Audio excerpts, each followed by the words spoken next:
l'origine du... Enfin, voilà. C'est lui qui a été piraté, en gros. Je peux témoigner en effet que ceux des courriers électroniques qui me concernent, et en particulier ceux que j'ai émis, sont corrects. Oui. Qu'ils reviennent à dire à ce collègue, pouvez-vous nous communiquer vos données? Il y a des choses qui, à notre avis, entachent d'erreurs possibles vos résultats. Oui. Il nous a répondu qu'il ne pouvait pas le faire parce qu'il était lié lui-même par des accords de confidentialité ou plutôt de non-communication à des tiers avec les sources qui lui avaient donné ces données. Nous n'avons jamais contesté cela, c'était il y a 2 ans et depuis 2 ans on a fait simplement une chose, on a recommencé le travail. Et pourquoi est-ce que j'ai pas besoin de m'occuper de piratage que je dénonce par ailleurs? C'est parce que le boulot on l'a refait. Et le boulot qu'on a refait, il nous montre qu'en effet, comme nous le pensions, les données, c'est pas piraté. Les courbes du GIEC pour de grandes régions climatiques comme l'Amérique du Nord ou l'Europe sont pas très fausses, mais sont pas très justes et conduisent à notre avis à des conclusions qui peuvent être remises en cause. Et donc on s'attaque. Est-ce qu'elles sont exagérées? Non, non.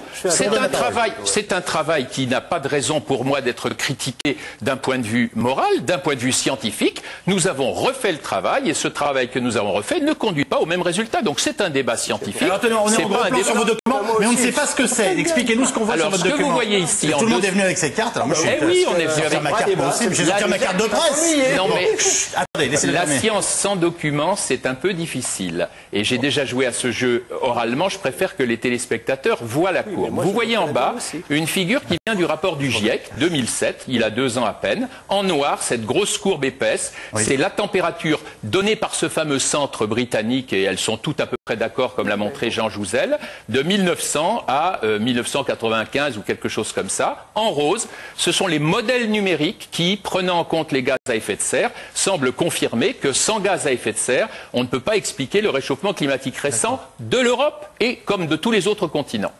Vous avez en haut la courbe de 44 stations européennes que nous avons recalculées en bleu et la tendance que nous proposons en rouge. Les courbes se ressemblent un peu si on les regarde avec détail, mais nous pensons que le changement climatique en Europe, c'est que jusqu'en 1987, il n'y a pas eu la moindre augmentation de température moyenne et qu'en 1987, il y a eu un changement brutal montrant en effet que le système climatique est compliqué, qu'il est capable de ce qu'on appelle des comportements non linéaires, qu'on ne comprend pas encore totalement. Et si on refait le même jeu pour l'Amérique du Nord, c'est en degrés vos cartes aussi? C'est en degrés.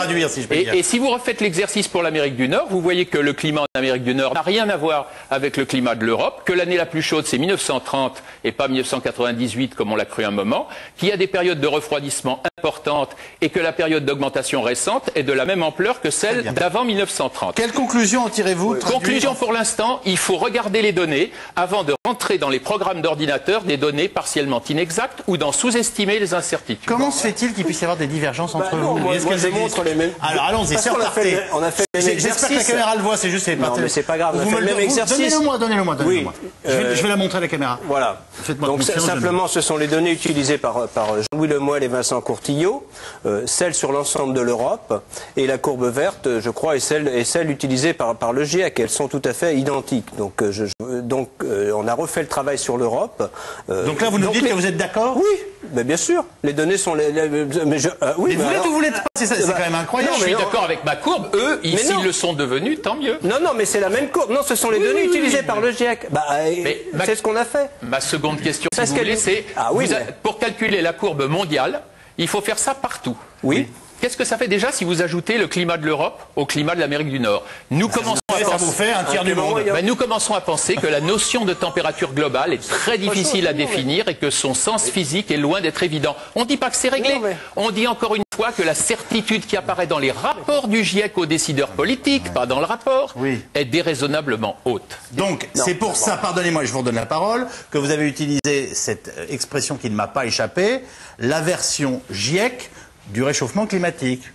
Oui, c'est-à-dire l'idée que le réchauffement climatique est dû principalement et à 90% de certitude à des causes anthropiques et en particulier au relâchement incontestable de gaz à effet de serre, dont le gaz carbonique. Il y a là un mélange que je conteste. Cher Jean Jouzel, que pouvez-vous m'aider à en sortir ou Oui, moi je reprends quand même que d'abord le premier point, ça fait quand même 20 ans qu'on travaille sur cette question. C'est la question qui nous est demandée.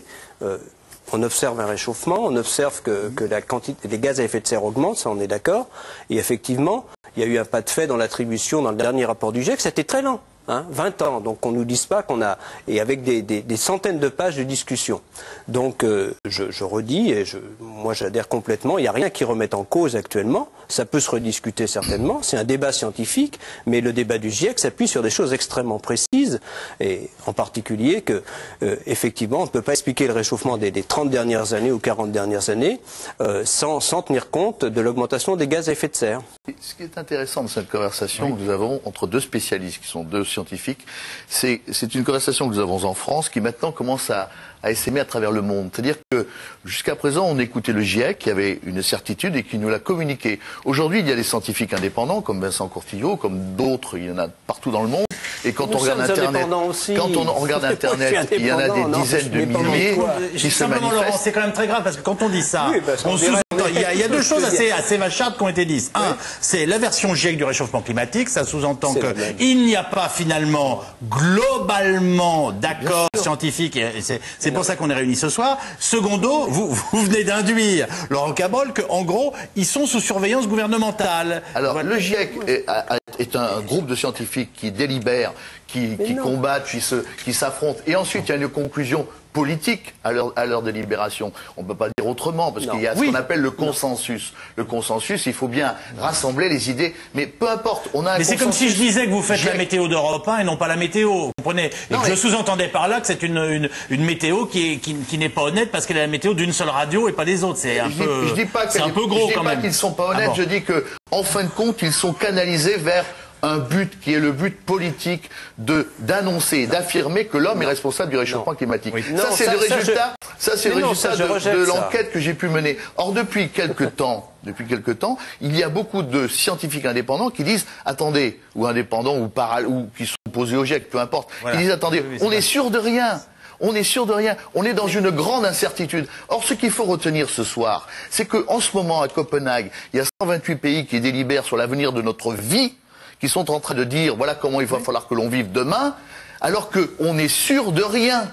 Je crois que c'est ça que je voudrais faire comprendre. Est-ce que c'est parce qu'on est sûr de rien qu'il ne faut rien faire? C'est un autre débat. Mais je vous laisse réagir et après j'aimerais bien que Percebois, qui a été d'une sagesse infinie, nous donne son avis sur tout ça. Oui, on a des certitudes et puis ce qui est important de bien comprendre, c'est que ça c'est qu'une partie du débat. L'attribution au réchauffement climatique n'était pas faite il y a 15 ans et nous disions déjà, et c'est là le vrai problème, que l'augmentation des gaz à effet de serre, qui va continuer malheureusement, nous emmène irrémédiablement vers un réchauffement climatique.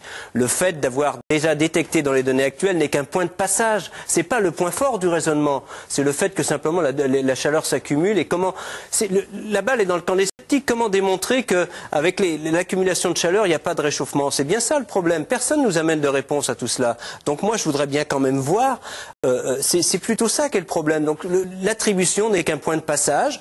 On a avancé. On pense avoir avancé, on est encore prêt à discuter, c'est pas là le problème, et tous les arguments sont sur la table, mais le point c'est le grand futur, vers quoi on va, un réchauffement important, si rien n'est fait. Juste une remarque avant de donner la parole à Jacques Percebois, j'étais quand même frappé de voir que la présidente de la conférence, pour en quelque sorte faire taire la polémique sur l'histoire des courriels, etc., elle utilise des drôles d'arguments, et elle dit, bon écoutez, de toute façon, on va être 9 milliards d'êtres humains un jour, alors si avec ça on prend pas les mesures qu'on est en train de prendre, oui, mais ça veut dire... Mais c'est tout le temps comme ça. Non. On utilise des trucs fondamentalement vrais comme la démographie, qui n'ont rien à voir avec le réchauffement climatique. On dit ensuite, ah ben s'il y a du réchauffement climatique, ça va aggraver les choses. Peut-être, mais le problème grave, il est en dessous, et il est à traiter tout de suite.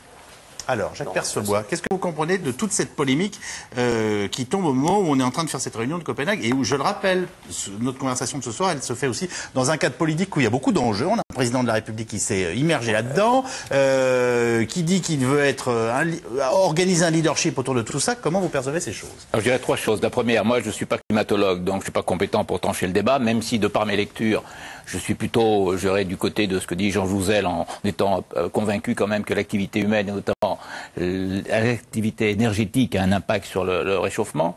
Et les 4 000 milliards de manque à gagner pour nos amis russes, saoudiens, alors, et tout ça, ça vous fait pleurer? La deuxième chose, c'est que de toute façon, quel que soit le scénario, quelle que soit la bonne hypothèse, on a tout à gagner à faire des efforts pour réduire la consommation d'énergie.